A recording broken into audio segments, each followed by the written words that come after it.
Section 56 Indian contract act ये शुरू होना है। और ये जो सेक्शन है आएगा नहीं समझ में, क्योंकि आप समझना ही नहीं चाहते, इसलिए नहीं आएगा। बाकी समझने में उसमें कुछ है थोड़ी, क्योंकि जो अप्रोच है कानून के प्रति वो ठीक नहीं है। और वो कई बार कहा जा चुका है, लेकिन उसके बाद भी ठीक नहीं हो रही। तो वो तो समय के साथ जब सेक्शन 56 का यूज आप देखेंगे तो खुद ही समझ में आ जाएगा कि हमने गलती की या क्या किया। हमारा कर्तव्य सिर्फ इतना ही है कि हम आपको सेक्शन 56 बता दें, तो वो हम बताए देते हैं। उसके महत्व का अंदाजा इस बात से लगाया जा सकता है कि अभी 2026 में जब यूपीएचजेएस हुआ तो उसमें पूरा एक सवाल जो संभवतः 30 नंबर का है, वो पूरा का पूरा सेक्शन 56 पे है और 70% लोग उसे गलत लिख कर आए हैं। तो इसका अंदाजा आपको इससे लग जाएगा। एलएलबी की तो बात ही करना बेकार है, क्योंकि उसी एग्जाम से और उसी कक्षा से तो आपके दिमाग खराब होते हैं, क्योंकि एलएलबी में आप सब गलत लिखते हैं और नंबर आते हैं 75%। तो आपको यह लगना शुरू हो जाता है कि सही लिखा होगा, नहीं तो नंबर कैसे 75% है। जबकि अंदाजा इस बात से लगाना चाहिए कि अब कुछ हद तक तो कानून पढ़ ही लिया, और जो कानून पढ़ा है और जो लिखा था, क्या इन दोनों के बीच कोई समानता है? तो जो लिखा था वो बिल्कुल अलग था और जो पढ़ा है वो बिल्कुल अलग है। और चूंकि आंखें आपके पास हैं, आप ये देख सकते हैं कि जो कुछ किताब में लिखा है वो बिल्कुल अलग है और जो किताब में लिखा होता वही सही होता है। इतना कॉमन सेंस भी आपके पास आ ही गया होगा। हालांकि कानून के क्षेत्र में, कानून की फील्ड में, यह भी बड़ी दिक्कत वाली बात है कि यहां आपको यह सिखा दिया जाता कि जो किताबों में लिखा वो तो चलता ही नहीं। इसलिए एक लंबे समय और कभी कभी तो पूरी जिंदगी आप इस भ्रम में जीते रहते हैं कि जो लिखा था वो चूंकि अलग था और उसकी कोई उपयोगिता नहीं थी, इसलिए उसे न जानकर हमने कोई गलत बात नहीं की या कोई गलत काम नहीं किया। और जो मुकदमे आप हार गए या जिनमें आपने गलत डिसीजन कर दिया, तो वो तो अपील रिवीजन में सही हो ही जाएंगे। और अगर हार गए तो हार ही गए, क्योंकि जब तक आप हारेंगे मुकदमा अपनी कानून की गैर जानकारी की वजह से, तब तक मुकदमे को चलते हुए ही 20 साल हो जाएंगे। और जब वो अंतिम रूप से सुप्रीम कोर्ट से निर्णित होगा तब आप दुनिया में ही नहीं होंगे। तो आप ये गलतफहमी लिए चले जाएंगे दुनिया से कि कानून जो लिखा था उसका कोई मतलब नहीं था, जबकि सही बात यह है कि इसी का मतलब है और इसी को जानना चाहिए।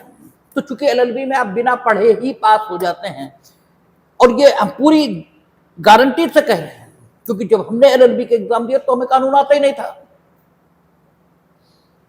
किताबें भी नहीं मालूम थी और एलएलबी में पास हो गए। तो कैसे पास हुए ये ईश्वर जानता होगा, हम तो जानते नहीं कैसे पास हुए,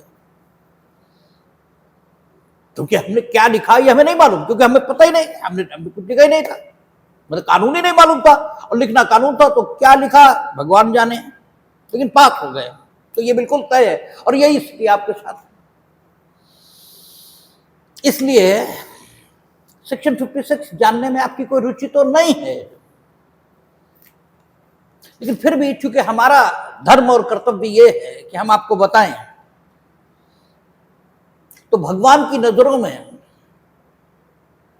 हम अपने धर्म और कर्तव्य से पूर्ण होने के लिए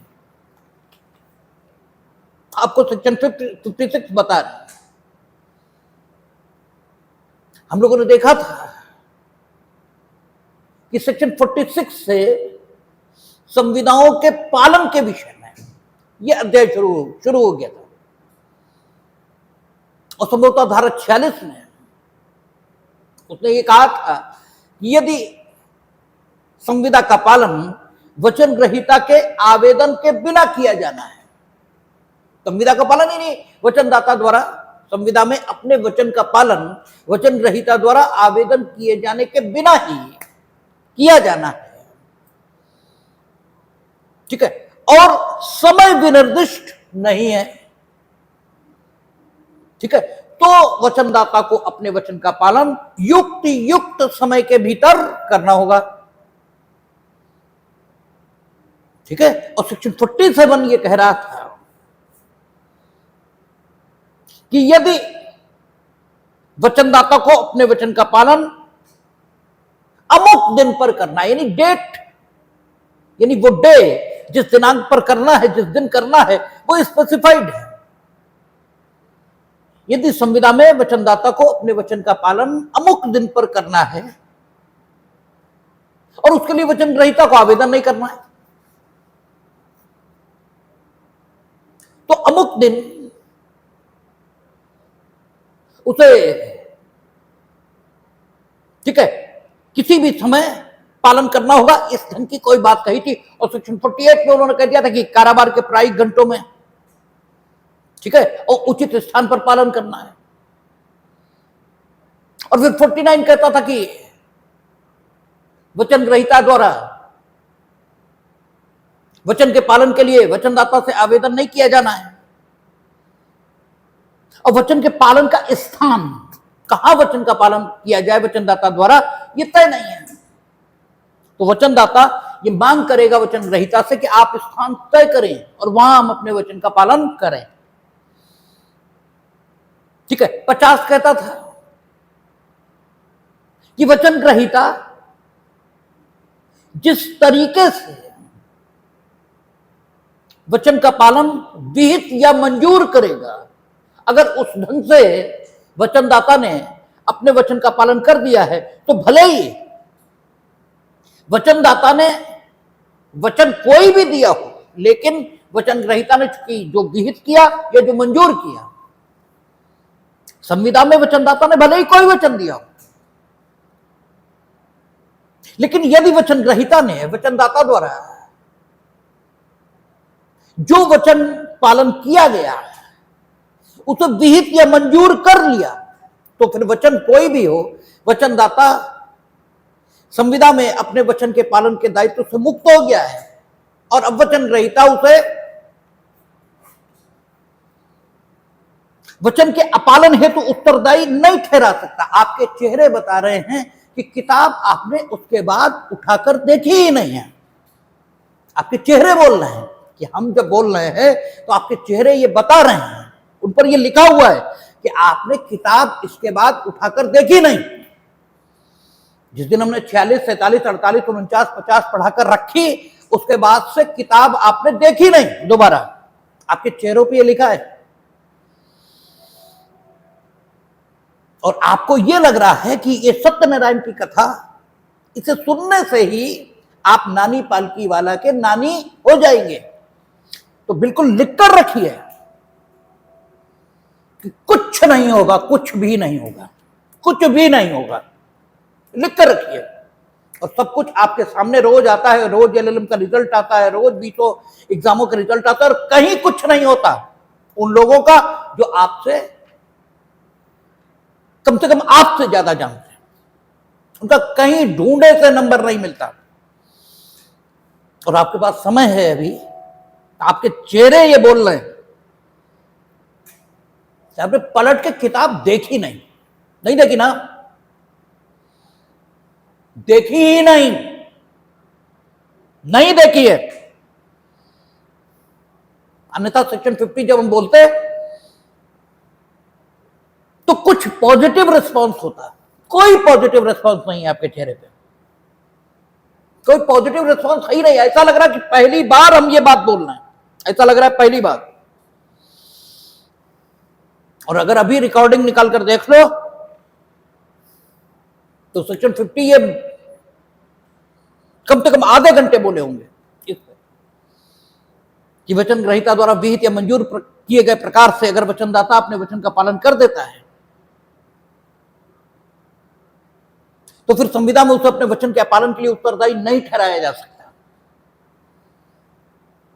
और उसके द्वारा विहित किए गए प्रकार से और मंजूर किए गए प्रकार से, दोनों प्रकारों से वचन के पालन के 20 उदाहरण ये दिए, लेकिन नतीजा जीरो, नतीजा जीरो। और अगर हम धारा 1 से शुरू हो तो अभी हम 55 तक आ गए हैं, और 55 भी अगर अभी हम पूछना शुरू कर दें तो 55 नहीं आएगी जो अभी परसों पढ़ाएगी, परसों। सेक्शन 55 कि जब समय मर्मभूत होता है, तो समय मर्मभूत कब होता है और क्या होता है, तो वो भी आप नहीं बता सकते, वो भी तो अभी 2 दिन पहले बताया। और पीछे से अगर चले तब तो कुछ भी आता ही नहीं है।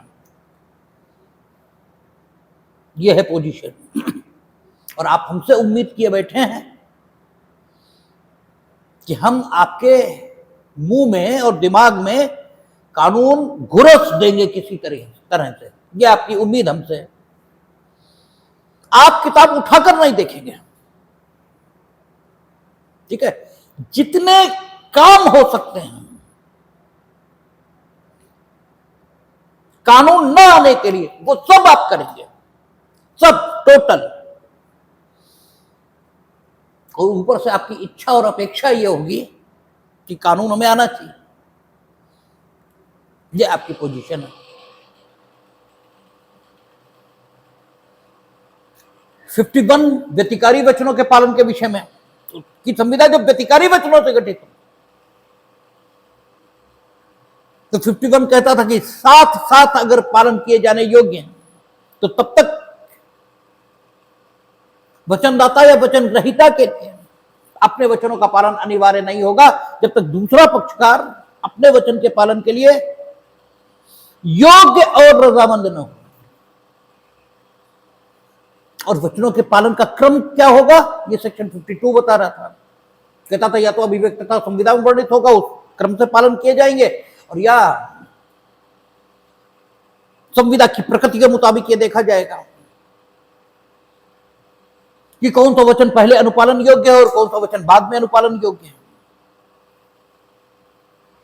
सेक्शन 53 कहता था कि संविदा व्यतिकारी वचनों से गठित है, और अगर एक पक्षकार ने दूसरे पक्षकार को अपने वचन का पालन करने से निवारित किया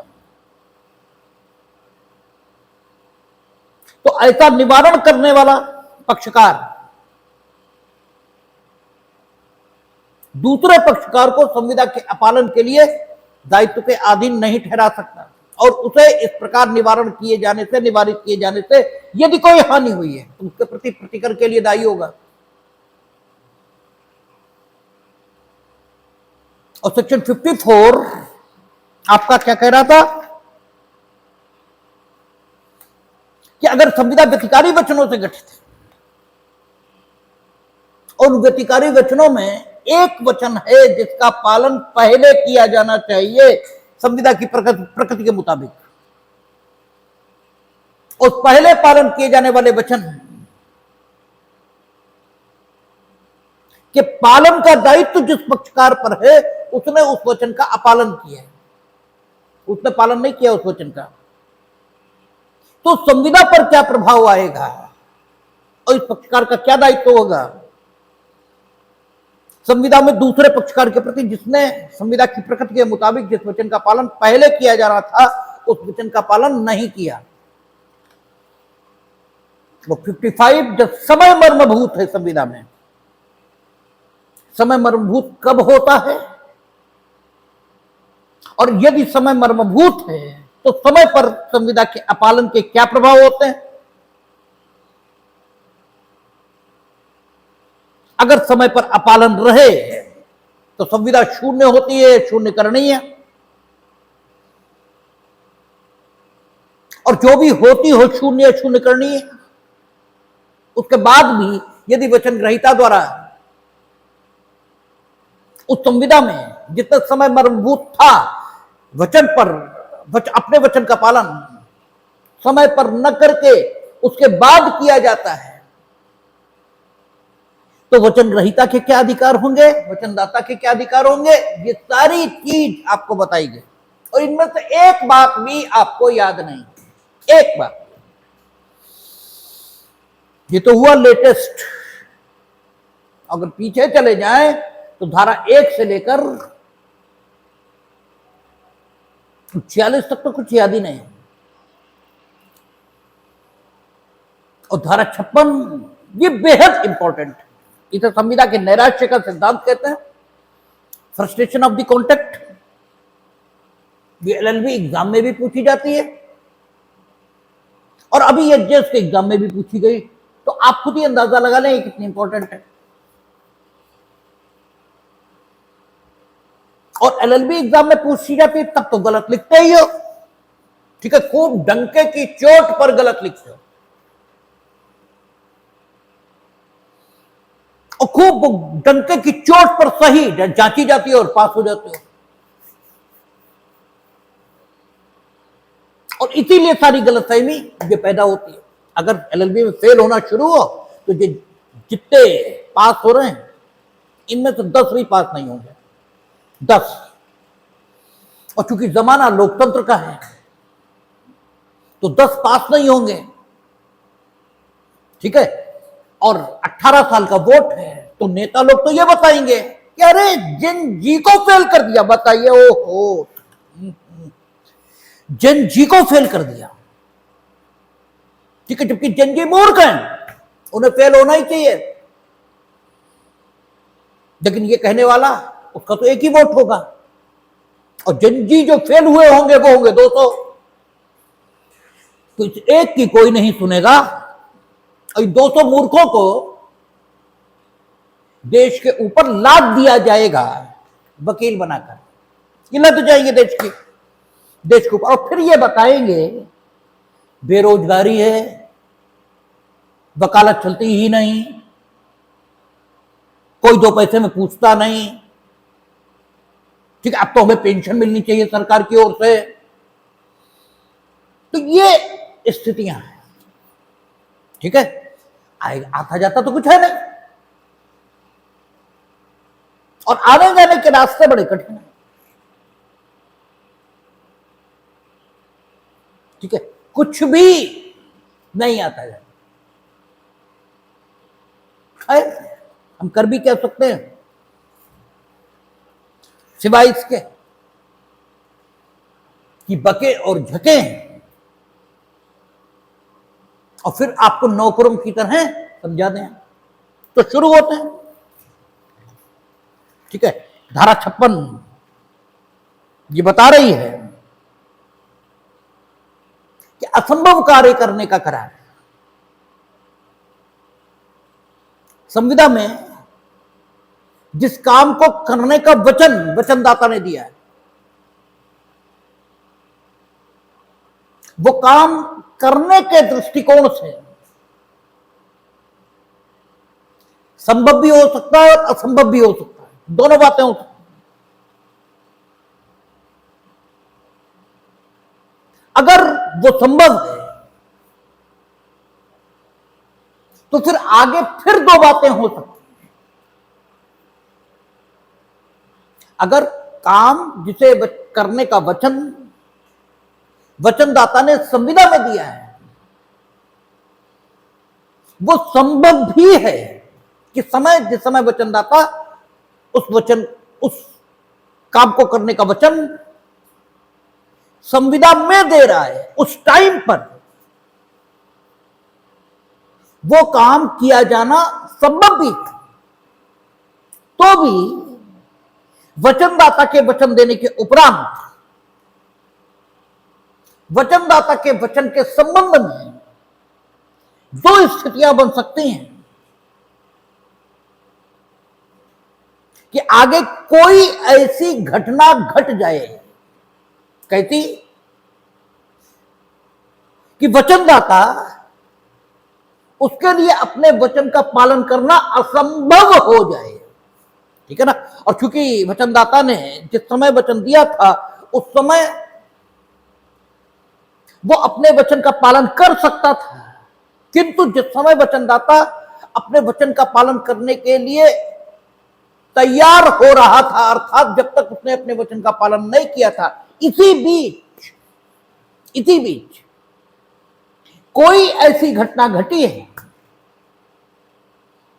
जिसने वचनदाता द्वारा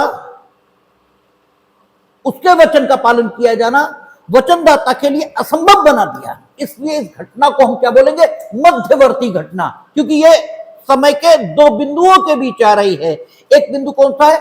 जब वचनदाता ने संविदा में अपने वचन के पालन का दायित्व तो अपने सिर लिया था, या यूं कह दें कि अपने वचन के पालन का वचन दिया था वो, और एक वो बिंदु समय का जब एक्चुअली उसे वचन का पालन करना था वास्तविक रूप में। इन दोनों बिंदुओं के बीच में चूंकि यह घटना घटी है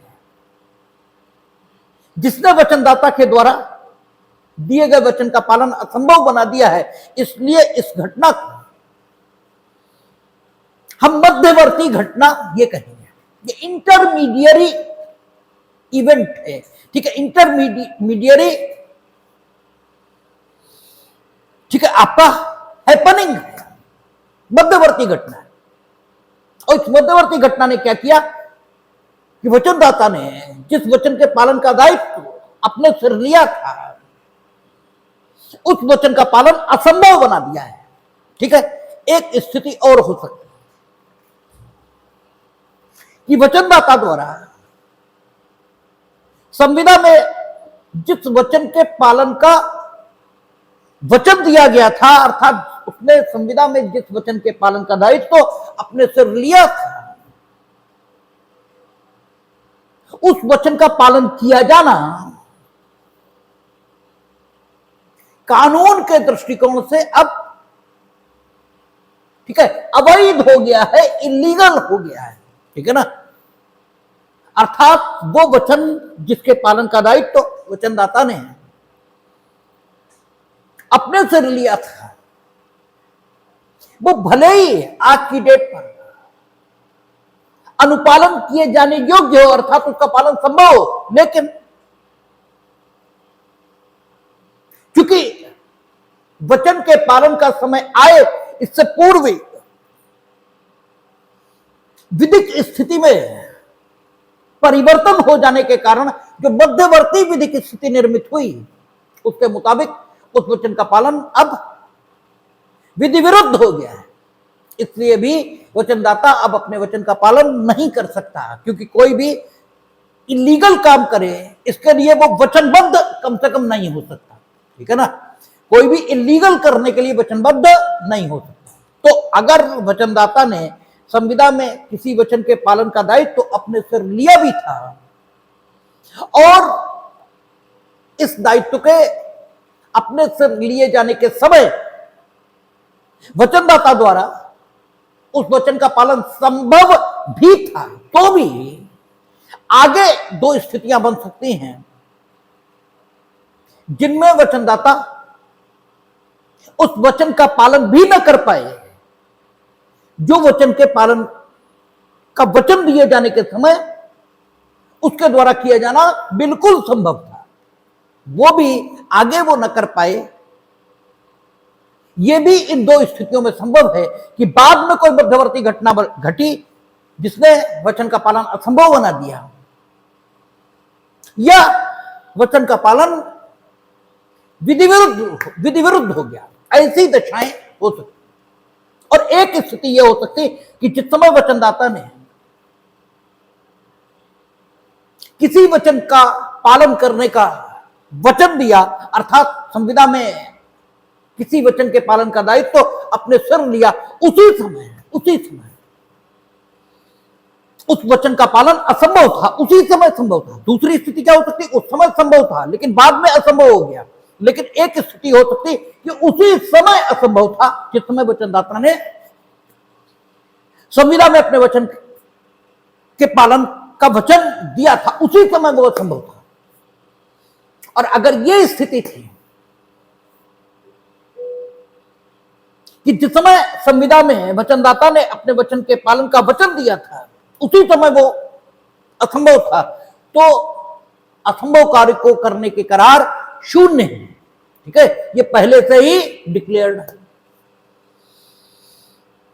तो ऐसी दशा में जबकि वचनदाता ने संविदा में ऐसे वचन का पालन करने का दायित्व तो अपने सिर लिया जो असंभव काम को किए जाने के बारे में था,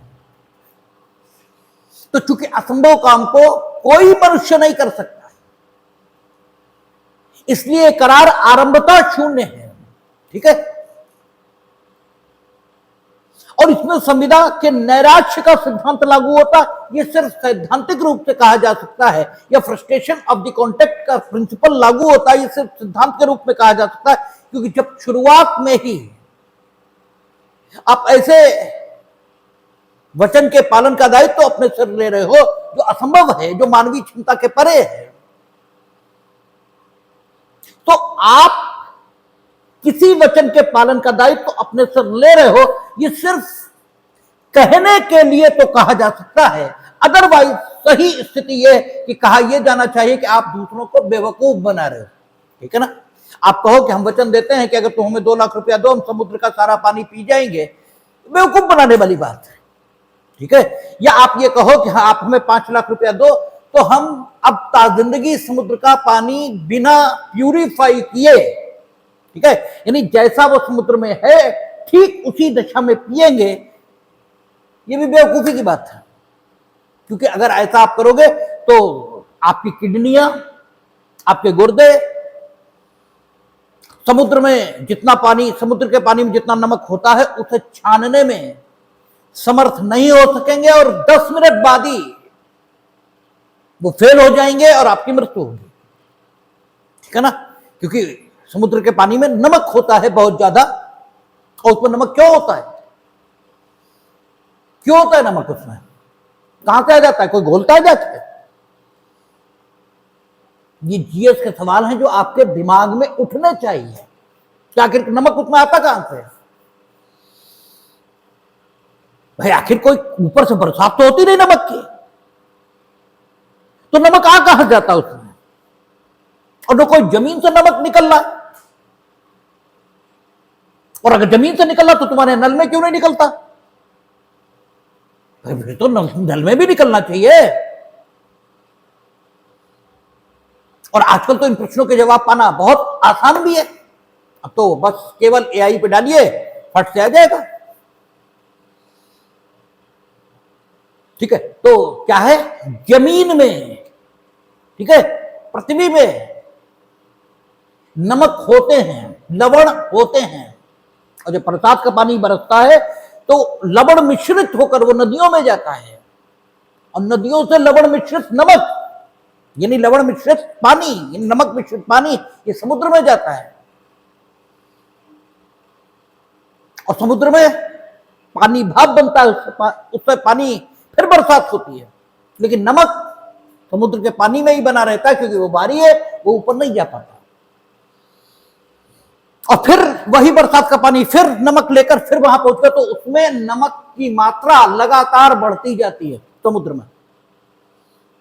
वहां से नमक वहां आता है, तो वो इतना ज्यादा उसके पानी में नमक होता है कि आपकी किडनियां छान नहीं सकती उसको।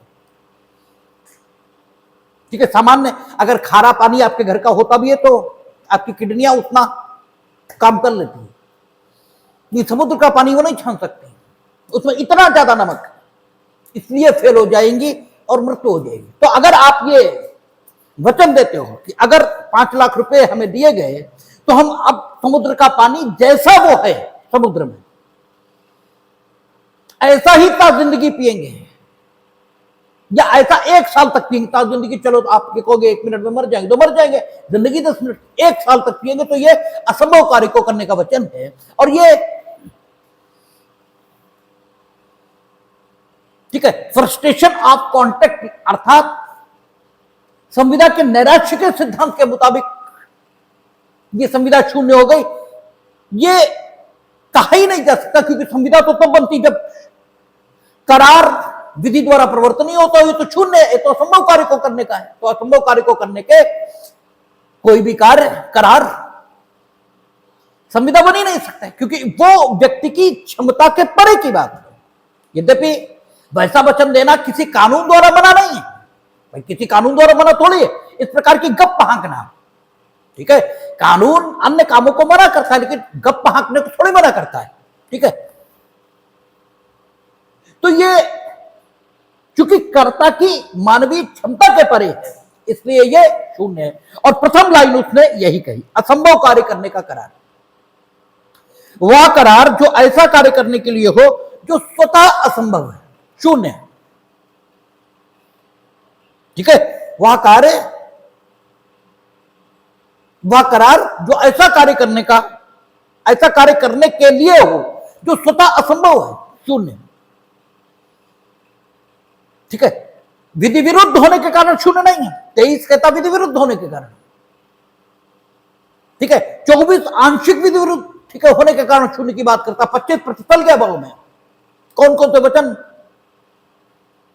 संविदा किस तरह लागू होंगे ये बताता है। अर्थात 25 ये भी बताता है कि सिर्फ 3 प्रकार के वचनों को छोड़कर अगर कोई वचन दिया जाएगा जिसके अगेंस्ट कोई प्रतिफल नहीं होगा, ठीक है, वचन ग्रहीता की ओर से, क्योंकि प्रतिफल देने का दायित्व किसका होता है? वचन ग्रहीता का। भाई संविदा में प्रतिफल देने का दायित्व वचन ग्रहीता का है। और वचन ग्रहीता कौन सा प्रतिफल देगा? वचनदाता की वांछा पर, वचनदाता जो इच्छा करेगा वो प्रतिफल देगा। ठीक है ना? तो धारा 25 ये भी बताती है कि 3 प्रकार के वचनों को छोड़कर अन्य प्रकार के जो वचन हैं उनमें यदि प्रतिफल नहीं है तो वे संविदा की तरह प्रवर्तनीय नहीं है, अर्थात वे शून्य है। 26 विवाह के अवरोधात करार शून्य है। 27 व्यापार के अवरोधात करार शून्य है। 28 विधिक कार्यवाहियों के अवरोधात करार शून्य है। ठीक है, 29 अनिश्चित करार शून्य है और 30 पंद्यम के तौर के करार शून्य है। ठीक है, और 36 कहता था समाक्षरित संविदा। समाक्षरित संविदा वो संविदा जो असंभव कार्य के किए जाने पर आश्रित है, वो शून्य है। यहां ये कह रहा कि वह करार जो असंभव कार्य करने के लिए है, ठीक है, वो शून्य है।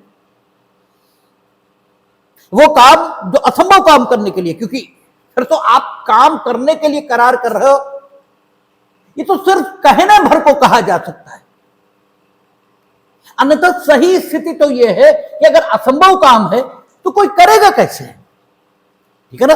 तो करेगा कैसे जब कर ही नहीं सकता, तो मानवीय क्षमता के परे हो जाएगा। तो वह करार जो असंभव कार्य करने के लिए शून्य है।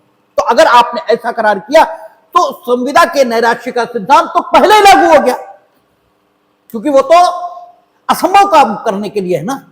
ठीक है, तो संविदा के नैराश्य के सिद्धांत के मुताबिक ये करार तुरंत शून्य हो गया। और चूंकि संविदा के नैराश्य का सिद्धांत यहां लागू हो रहा, ये सिर्फ कहने भर के लिए आप भले ही कह लो, क्योंकि यहां तो कभी संविदा जन्मी ही नहीं, क्योंकि करार जब करने योग्य काम के लिए होता, ठीक है, और वो करने योग्य काम करने की अनुज्ञा कानून से मिल रही होती, ठीक है, तब ये कहा जाता कि संविदा विधि द्वारा प्रवर्तनीय, और इसलिए करार विधि द्वारा प्रवर्तनीय, इसलिए संविदा है। क्योंकि यहां करार असंभव कार्य करने के लिए है, ऐसे कार्य को करने के लिए जो मानवीय क्षमता के परे है, इसलिए यहां तो ये बोला ही नहीं जा सकता कि कभी कोई संविदा जन्म ली थी। ठीक है, इसलिए संविदा के नैराश्य का सिद्धांत लागू यहां हो रहा है। ये सिर्फ सैद्धांतिक रूप से आप भले ही कह लें, व्यवहारिक रूप से तो इतना ही कहना पड़ेगा कि चूंकि करार असंभव कार्य को करने के लिए, इसलिए करार ही शून्य है। संविदा के नैराश्य के सिद्धांत की तो कोई जरूरत ही नहीं। और दृष्टांत आप पहला देखेंगे तो इसी पर आधारित है। कहता है, जादू से गुप्त निधि का पता चलाने का खासे का करार करता है। ये करार शून्य है, क्योंकि जादू का कोई अस्तित्व है, ऐसी आपकी मान्यता भले ही हो, ठीक है, ऐसी आपकी मान्यता भले ही हो, लेकिन अभी तक जादू का कोई अस्तित्व सिद्ध नहीं किया जा सका। ठीक है ना। अगर आप कोई गुप्त निधि का पता लगाना चाहते हैं तो उसके तरीके साइंटिफिक हो सकते हैं, खुदाई करके आप गुप्त निधि का पता लगा सकते हैं कि नहीं, अल्ट्रामोड साइंटिफिक जो उपकरण हैं वैज्ञानिक, उनके माध्यम से आप गुप्त निधि का पता लगा लेंगे तो संभव है, लेकिन जादू से लगा लें ऐसा, ठीक है, उपलब्ध ज्ञान के सिद्धांतों के विरुद्ध है और इसलिए इसे असंभव काम माना जाएगा। तो प्रथम जो दृष्टांत है वो इसी पर है। तो हमने कहा कि संविदा में वचनदाता ने जिस काम को करने का वचन दिया है वो दो ब्रॉड कैटेगरीज में हो सकता है। एक, वो काम किया जाना असंभव है, दूसरा वो काम किया जाना संभव है। और अगर असंभव है तो पहला खंड लागू हो गया। ठीक है, तो पहला खंड लागू हो गया। अगर करार असंभव काम को करने के लिए वचनदाता के द्वारा किया गया है तो पहला ही खंड लागू हो गया, और जब पहले ही खंड लागू हो गया तो करार वहीं शून्य हो गया, और जब करार शून्य हो गया तो संविदा कभी आई नहीं। ठीक है, और जब संविदा कभी आई नहीं तो संविदा के प्रवर्तन का कोई सवाल ये उठा नहीं। इसलिए संविदा के नैराश्य का सिद्धांत लागू हुआ। ये आप कहने भर को कह लो तो बात अलग है। तथ्यता सही स्थिति तो यह है कि संविदा के नैराश्य का सिद्धांत तो लागू होने की कोई स्थिति यहां पर है ही नहीं। लेकिन एक और कैटेगरी भी है, और वो दूसरी ब्रॉड कैटेगरी कौन सी है कि वचनदाता ने जिस काम को करने का वचन दिया था वो संभव है, वो संभव है, ऐसा नहीं कि वो असंभव है। किस समय पर संभव है? जिस समय वचनदाता वचन दे रहा है उस समय संभव है। लेकिन जब काम को किए जाने का समय आया, जब काम को किए जाने का समय आया तब वो असंभव हो गए। ठीक है, तब वचनदाता के लिए उस वचन का पालन किया जाना असंभव हो गया। जिस समय वचन दिया उस समय संभव, जब वचन के पालन का समय आया तो असंभव। और असंभव क्यों हुआ? इसके दो कारण हैं। या तो इसलिए असंभव हुआ कि कोई मध्यवर्ती घटना घट गई जिसकी वजह से वचनदाता द्वारा अपने वचन का पालन किया जाना अब असंभव हो गया है। या तो कोई मध्यवर्ती घटना घट गई, और या मध्यवर्ती रूप से कानून परिवर्तित हो गया। ठीक है ना, और जिसके कारण वचनदाता ने जिसको करने का वचन दिया था वैसा किया जाना अब कानून के खिलाफ हो गया, यानी विधि विरुद्ध हो गया। और कोई भी स्वयं को विधि विरुद्ध काम करने के लिए आबद्ध नहीं कर सकता। कोई भी ऐसा वचन नहीं दे सकता कि वो विधि विरुद्ध काम करेगा। नो डाउट वचनदाता ने जब वचन दिया तब वैसा किया जाना संभव था, लेकिन बीच में मध्यवर्ती घटना घटी है, मध्यवर्ती विधिक परिवर्तन हुआ है, जिसकी वजह से अब जब वचन के पालन का समय आया वचनदाता अपने वचन का पालन नहीं कर सकता। ठीक है, अगर ये स्थितियां हैं तो संविदा के नैराश्य का सिद्धांत लागू होता है और वचनदाता अपने वचन के पालन से मुक्त समझा जाएगा, और वचन ग्रहीता एक पैसा प्रतिकर भी वचनदाता से नहीं वसूल सकता। ठीक है, क्योंकि अगर मध्यवर्ती घटना ने असंभव बना दिया, असंभव, ठीक है, या फिर मध्यवर्ती घटना ने विधिक स्थिति को परिवर्तित कर दिया जिसके कारण से वचन का पालन अब विधि विरुद्ध समझा जाएगा, तो वचनदाता अपने वचन के पालन के दायित्व से मुक्त समझा जाएगा। ठीक है, दो स्थितियां, या तो वचनदाता के लिए अपने वचन का पालन असंभव हो गया।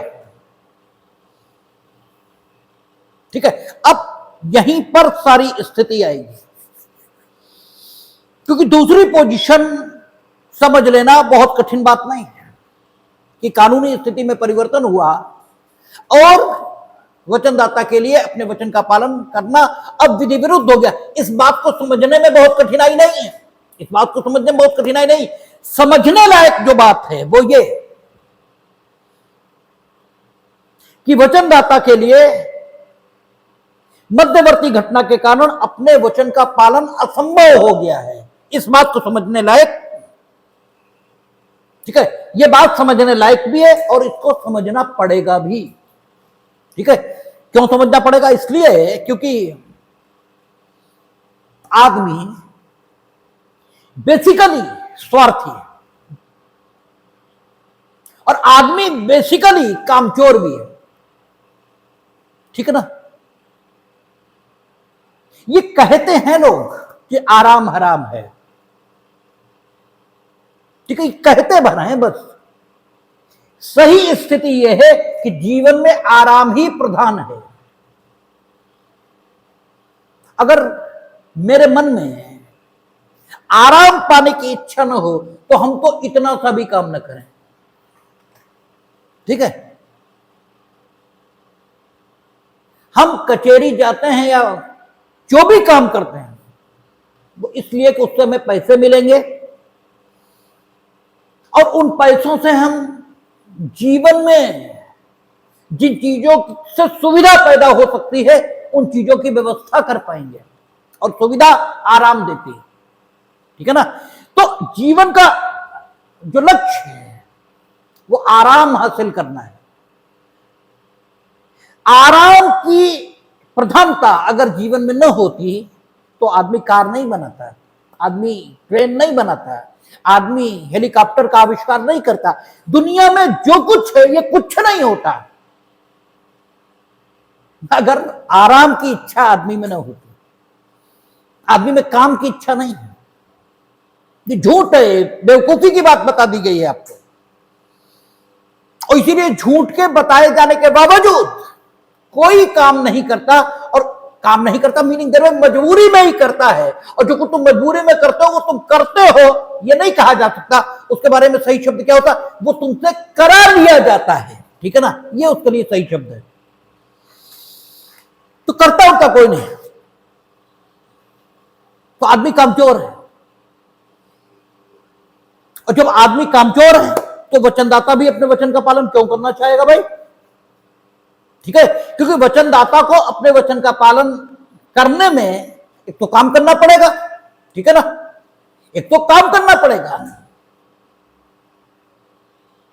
और दूसरे कई बार स्थिति यह भी हो सकती है, कई बार, हमेशा नहीं, लेकिन कई बार स्थिति यह भी हो सकती है कि उसे अपने वचन का पालन करने से नुकसान हो रहा हो। भाई तुम सोचते हो कि संविदा में हमें फायदा होगा, तुमने संविदा कर ली, बाद में पता लगा अरे यार ये तो हम फालतू इनसे कर बैठे। हमने कहा हम 10 रुपए किलो पर 1000 कुंटल गेहूं दे देंगे और ये तो 15 रुपए किलो पर खरीदने को तैयार बैठे। हम फालतू इन्हें 10 रुपए किलो पे देने का वचन दे बैठे। ठीक है ना? 5 रुपए का हमें घाटा हो रहा है।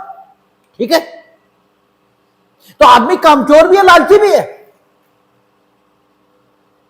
तो जो वचनदाता है वो काहे अपने वचन का पालन उन दशाओं में करना चाहेगा जिनमें उसे काम भी करना पड़ेगा और उसके वचन के पालन से स्वयं उसे नुकसान ये भी हो रहा होगा, वो काहे करना चाहेगा? ठीक है ना? वो तो ये कहेगा कि मेरे लिए इस काम को किया जाना असंभव हो गया है, हम इस काम को कर ही नहीं सकते क्योंकि मध्यवर्ती घटनाओं के कारण इस वचन का पालन मेरे द्वारा किया जाना असंभव हो गया है। ठीक है, और असंभवता के कारण संविदा के नैराश्य का सिद्धांत, फ्रस्ट्रेशन ऑफ कॉन्टेक्ट का सिद्धांत जो सेक्शन 56 में वर्णित है वो लागू हो रहा, और हम इन्हें एक पैसा प्रतिकर भी नहीं देंगे वचन ग्रहीता को और अपने वचन का पालन भी नहीं करेंगे। ठीक है, वो ये भी कह सकता है वचनदाता, यानी वास्तव में संविदा में वचनदाता ने जो करने का वचन दिया था उसका किया जाना असंभव नहीं हुआ है वास्तव में। ठीक है, लेकिन वचनदाता कह रहा है कि साहब असंभव हो गया, और चूंकि असंभव हो गया इसलिए संविदा के नैराश्य का सिद्धांत लागू हो रहा है। और इसलिए हम अपने वचन का पालन भी नहीं करेंगे, वचन ग्रहीता को एक पैसा प्रतिकर भी नहीं देंगे। ये वो कह रहा है। और देखने पर जब हम देखते हैं कि संविदा में वचनदाता ने अपने वचन के पालन का, ठीक है, जब वचन दिया था तब, और जब उसके वचन के पालन की स्थिति है इस समय, परिस्थितियों में वाकई कुछ परिवर्तन है। ठीक है, हम ये भी देख रहे हैं कि वाकई कुछ परिवर्तन तो है, क्योंकि दुनिया स्थिर तो नहीं है, दुनिया तो लगातार बदल रही है, दुनिया में तो लगातार घटनाएं हो रही। तो वचनदाता ने जिस समय अपने वचन के पालन का दायित्व तो अपने सिर लिया था, अर्थात अपने वचन के पालन का वचन दिया था, उस समय से लेकर आज जब उसके वचन के पालन का समय आया है, उस समय तक कुछ स्थितियों में बदलाव, ये तो है, वाकई स्थितियां ठीक वैसी नहीं हैं जैसी वे वचनदाता के द्वारा वचन दिए जाने के समय पर थी। किंतु हम ये पा रहे हैं कि स्थितियों में कुछ बदलाव जरूर है, लेकिन स्थितियां ऐसी, अर्थात स्थितियां ठीक वैसी जरूर नहीं है जैसी वचनदाता द्वारा वचन दिए जाने के समय में थी, लेकिन स्थितियों में इतना बदलाव भी नहीं है कि यह कहा जा सके कि वचनदाता के लिए अब अपने वचन का पालन असंभव हो गया है, यह भी नहीं कहा जा सकता। ठीक है, तो डेफिनेटली वचन ग्रहीता और वचनदाता में इस बात को लेकर झगड़ा शुरू हो जाएगा। ठीक है ना, वचनदाता कहेगा कि स्थितियां बदल गई, मेरे लिए अपने वचन का पालन संभव नहीं, और इसलिए संविदा के नैराश्य का सिद्धांत लागू होता है। वचन ग्रहीता कहेगा कि नो डाउट स्थितियां बदल गई, लेकिन इतनी नहीं बदल गई कि तुम अपने वचन का पालन ना कर पाओ। ठीक है, इतनी नहीं बदली। और सेक्शन क्या कहता है, जब तुम्हारे लिए अपने वचन का पालन करना असंभव हो जाए। ठीक है, असंभव शब्द लिखा है, कानून में हमेशा शब्दों पर बात होती है, क्योंकि असंभव शब्द लिखा है, तो जब तक स्थितियों में इतना बदलाव न हो कि आपके लिए वाकई अपने वचन का पालन करना असंभव हो जाए, तब तक आप अपने वचन के पालन के दायित्व के अधीन हैं। और यदि वचन के पालन के दायित्व के अधीन होते हुए आप अपने वचन का पालन नहीं करेंगे, तो आप मेरे प्रति संविदा में प्रतिकर के दायित्व के अधीन हैं। ठीक है, ये किसका कहना है, वचन ग्रहीता का। अब स्थिति यह भी हो सकती है कि वचनदाता वाकई झूठ बोल रहा हो, यानी परिस्थितियों में इतना परिवर्तन न हुआ हो, अर्थात परिवर्तन तो हो किंतु तो इतना न हुआ हो कि वाकई उन परिस्थितियों के परिवर्तन से उसके लिए अपने वचन का पालन असंभव हो गया हो, ऐसी दशा न हो, यह भी संभव है। ठीक है ना, और यह भी संभव है कि वचनदाता ठीक कह रहा हो, यह भी संभव है कि वाकई परिस्थितियों में परिवर्तन है और इतना परिवर्तन है कि अब उसके द्वारा अपने वचन का पालन असंभव हो गया है। ठीक, और ठीक यह स्थिति वचन ग्रहीता के साथ भी हो सकती है। हो सकता वचन ग्रहीता झूठ बोलता हो, परिस्थितियों में इतना परिवर्तन हो ही ना। ठीक है, कि वचनदाता द्वारा, सॉरी, हो सकता है वचन ग्रहीता भी झूठ बोल रहा हो, अर्थात वाकई संविदा में इतना परिवर्तन हो चुका हो कि वचनदाता के लिए अपने वचन का पालन असंभव हो, लेकिन वचन ग्रहीता कह रहा हो कि इतना परिवर्तन नहीं हुआ और तुम्हारे लिए अपने वचन का पालन संभव है। ठीक है, यह भी हो सकता है वचन ग्रहीता झूठ बोल रहा हो, और यह भी हो सकता है कि वो सही कह रहा हो, वाकई इतना परिवर्तन ना हुआ, परिवर्तन तो हुआ हो लेकिन इतना ना हुआ हो कि वचनदाता के लिए अपने वचन का पालन असंभव हो। कुछ भी संभव है, कुछ भी संभव है, दोनों की बात ठीक हो सकती है और दोनों की बात गलत हो सकती है, और दोनों के बीच इस बात को लेकर झगड़ा होगा। और जब भी झगड़ा होगा तो निपटाने का काम किसका है, न्यायालय का, अदालत का। ठीक है, और अदालत कैसे निपटाएगी, कानून के मुताबिक। और कानून क्या है, कानून यह है कि कहता है कि ऐसा कार्य करने की संविदा जो संविदा के किए जाने के पश्चात असंभव या किसी ऐसी घटना के कारण जिसका निवारण वचनदाता नहीं कर सकता था विधि विरुद्ध हो जाए तब शून्य हो जाती है।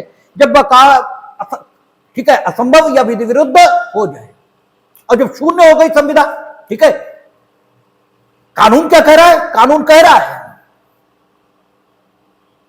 कि जबकि किसी काम को करने के लिए संविदा की जाए और काम का किया जाना बाद में असंभव हो जाए या विधि विरुद्ध हो जाए, तो जैसे ही असंभव या विधि विरुद्ध होता है वैसे संविदा शून्य हो जाती है, वैसे ही संविदा शून्य हो जाती है। और जब संविदा शून्य हो गई तो उसका मतलब यह हुआ कि संविदा अब बची नहीं, ठीक है ना। और जो संविदा बची नहीं तो पालन का दायित्व या प्रतिकर का दायित्व किसी पर है, यह कहा ही नहीं जा सकता, ठीक है। कानून ये है, तो इसका मतलब जब दो लोगों में झगड़ा शुरू हो गया तो न्यायालय निपटाएगा और इस कानून के मुताबिक निपटाएगा कि क्या संविदा होने के पश्चात, ठीक है ना, परिस्थितियों में इस कदर परिवर्तन आया है, ठीक है, कि यह मान लिया जाए कि वचनदाता के द्वारा इन परिस्थितियों में जो मौजूदा वक्त में है, इन मौजूदा वक्त की परिस्थितियों में अपने वचन का पालन असंभव हो गया है। क्या ऐसा है? यह प्रश्न न्यायालय के समक्ष होगा। या क्या विधिक स्थिति में इस प्रकार परिवर्तन आया है कि वचनदाता के द्वारा अपने वचन का पालन किया जाना विधि विरुद्ध हो गया है? क्योंकि इन दोनों प्रश्नों में से किसी का भी उत्तर यदि हां है तो संविदा शून्य हो गई, ठीक है। तो न्यायालय के लिए यह जानना कठिन नहीं है कि क्या विधिक स्थिति में इस प्रकार परिवर्तन आया है कि वचनदाता द्वारा दिए गए वचन का पालन अब विधि विरुद्ध माना जाए।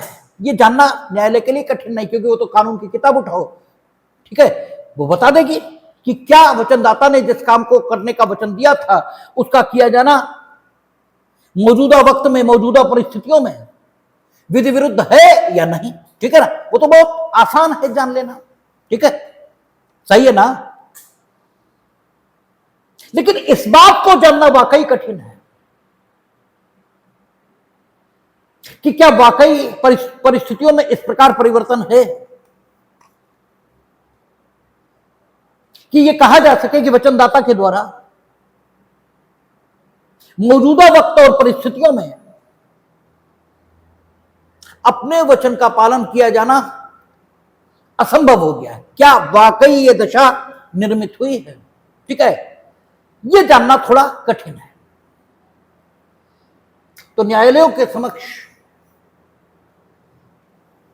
बहुत सारे मामले गए हैं, ठीक है ना। और उन मामलों को निर्णित करते समय न्यायालय ने कुछ सिद्धांत बनाए हैं, ठीक है, और उन सिद्धांतों के द्वारा उन्होंने यह निर्धारित किया है कि परिस्थितियों में किस प्रकार का परिवर्तन हो जाए, ठीक है, जिससे कि यह मान लिया जाए कि वाकई अब वचनदाता के द्वारा परिस्थितियों में हुए परिवर्तन के कारण अपने वचन का पालन असंभव हो गया है, ठीक है ना। उस परिवर्तन की प्रकृति, उस परिवर्तन का नेचर, ठीक है, जिस प्रकार का परिवर्तन हो जाने पर न्यायालय ये मानेंगे कि वाकई परिस्थितियों में ऐसा परिवर्तन हो गया है कि अब वचनदाता से अपने वचन के पालन की मांग करना उचित नहीं होगा, क्योंकि परिस्थितियों में हुए परिवर्तन के कारण वचनदाता के लिए अब अपने वचन का पालन असंभव हो गया है, ठीक है ना। न्यायालय उन स्थितियों का वर्णन करेंगे, ठीक है, विभिन्न मामले जो उनके पास पहुंचेंगे उन मामलों को निर्णित करते हुए ये बताएंगे कि कौन सी परिस्थितियां हो जिनमें हम ये मान लें कि वचनदाता के लिए वचन का पालन असंभव है, और इसलिए संविदा के नैराश्य के सिद्धांत के अनुसार फ्रस्ट्रेशन ऑफ कॉन्ट्रैक्ट इस प्रिंसिपल के मुताबिक जो सेक्शन 56 इंडियन कॉन्ट्रैक्ट एक्ट में वर्णित है, इस प्रिंसिपल के मुताबिक संविदा शून्य हो गई, ठीक है ना। ये न्यायालय बताएंगे, और जैसे ही न्यायालय ये बता देंगे कि दीज आर द सर्कमस्टांसेस, ये परिस्थितियां हैं। यदि परिस्थितियों में परिवर्तन के कारण ये परिस्थितियां निर्मित हो गई तो ठीक है, वचनदाता के लिए अपने वचन का पालन असंभव माना जाएगा और संविदा शून्य मानी जाएगी। वैसे ही ये तय हो जाएगा कि चूंकि संविदा शून्य हो गई, इसलिए वचनदाता पर अपने वचन के पालन का दायित्व अब नहीं है। वचनदाता पर अब अपने वचन के पालन करना तो दायित्व है और नहीं वो अपने वचन के अपालन हेतु वचन ग्रहीता के प्रति किसी प्रतिकर का दायी है। क्योंकि दोनों ही स्थितियां एकदम निर्धारित हो गई। तो ऐसी कौन सी दशाएं हैं और वे कौन से मामले हैं जो न्यायालय के समक्ष पहुंचे हैं,